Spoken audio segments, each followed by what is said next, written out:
What's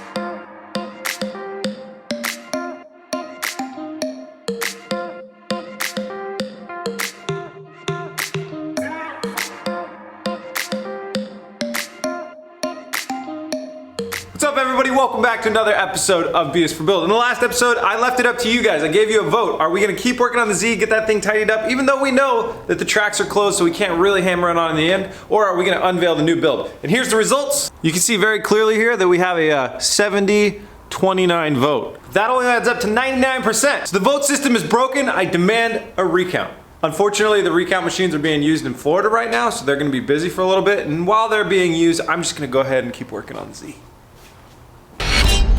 All jokes aside, it was very interesting to watch the voting. In the beginning, it was about 70% people wanted me to work on the Z. After a couple hours, after a lot of hours, it started flip-flopping and going the other way.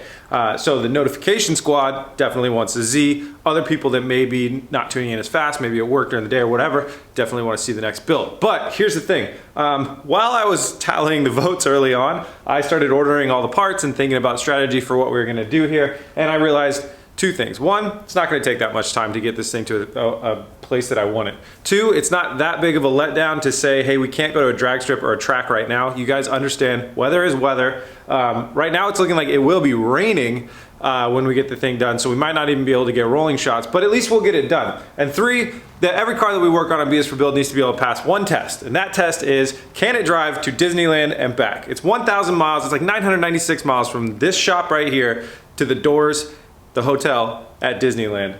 Every car that we've ever built on this channel has, in theory, been able to be able to do that, including the Mustang. You guys need to tune into the last episode. The guy that still owns that thing drives it around all the time now. Anyways, so although this car will probably never make that trip, we got to get it to a point where it can. So that's the goal. I think I'm going to spend maybe a week. Probably shouldn't take more than a week. I'm going to work very, very hard, as many days in a row as I can, and get this thing to a point where I feel happy with it driving on the street, where I would have no question jumping into it to go get groceries or whatever if the roads were dry, and it, in theory, could do that road trip. Right now, in theory, it could not. So, let's make it.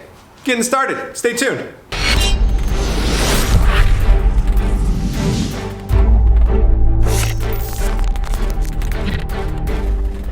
First thing I want to get started on is the seat and seat position in the car. Let me guys show you a quick before and after. So this is what it's like right now. There's basically only about one hand's width between the steering wheel and your thighs.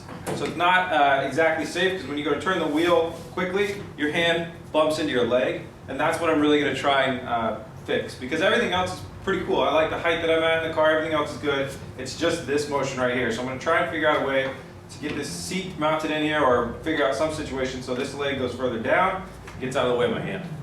First step, remove the seat.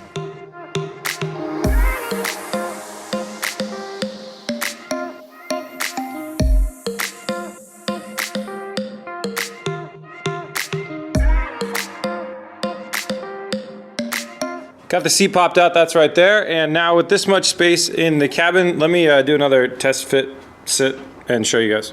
So with me sitting right on the floor, I have plenty of room for my legs to fit in here. I got plenty of room for everything, but I'm a little bit too low. I'd like to be like an inch up higher, inch and a half up higher. And my back just right up against this backing plate right here, maybe just past where that wire loom is, feels pretty perfect. So I just need to get myself up about an inch without deleting my leg room, and then, and then some sort of back positioning, and we'll be good to go. So now I'm going to go ahead and pull the seat apart down to its bare minimum. So I'm going to take the bracketing off, I'm going to take the back off of the seat part, or the back off the bottom if you will, and then I'm going to take all the padding off, and then I'm going to start putting pieces back in one by one. This might be a situation where the seat part needs to be mounted independent of the back part.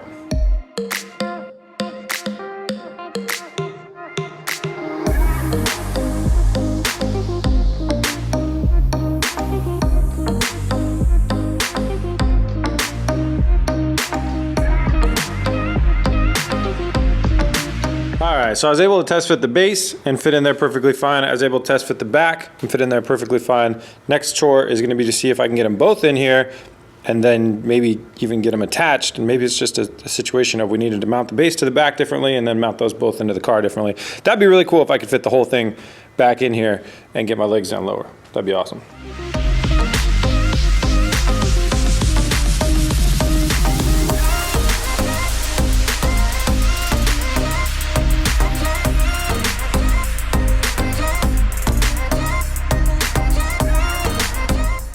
right, we got this thing bolted back to itself. I modified, added some new bolting points to kind of lower it down and then tilt the back of the seat in a little bit more.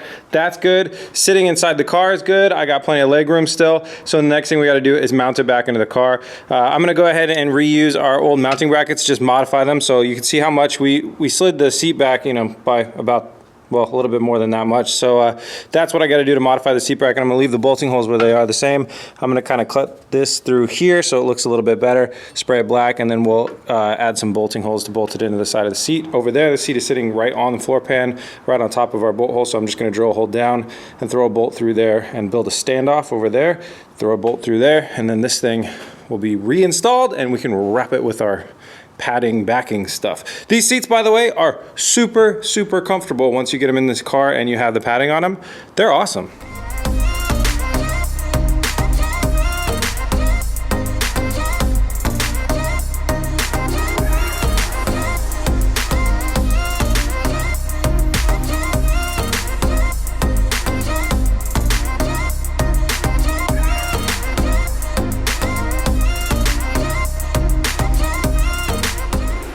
Okay, we've drilled holes for the seats. The new holes are right here and right here. The old holes, I took a little plastic, one of those little plastic push rivets that you see all over the place on cars. I coated the back side, the back underside of it with RTV. You might be able to see a little bit of it right there. And then I went ahead and pushed those in there, so they're gonna stay in there, and then they have RTV to seal it up. One thing, don't squeeze the RTV too hard. It blew out the back and got all over my hoodie and everything. It was really bad. So next thing I'm gonna go ahead and do is, since we've tested the seat and it fits well, I'm gonna tighten down all the hardware on the seat, mating it to itself, and then we're gonna go ahead and put in the standoffs, which I've also cut. They're right there and right there. Larger one goes in front, smaller one goes in the back, and then we're gonna go ahead and throw the seat in, put the bolts through the standoff and in the seat, put our bracket in, which is finally dried. It's down there on the ground, it fell over. And then we'll drill our two final holes from the seat into the bracket and tighten the whole thing down.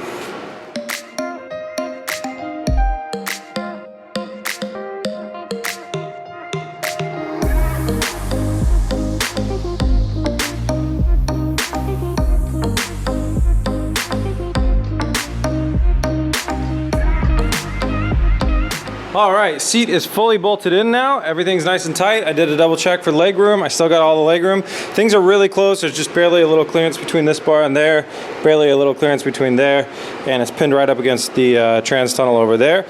We got over our wiring loom here though. That's all good. So the next thing I gotta try and do is make sure, well, not make sure, I gotta try and fit our seat cover over this thing, and then we'll go ahead and reinstall the harnesses and we'll be done with it.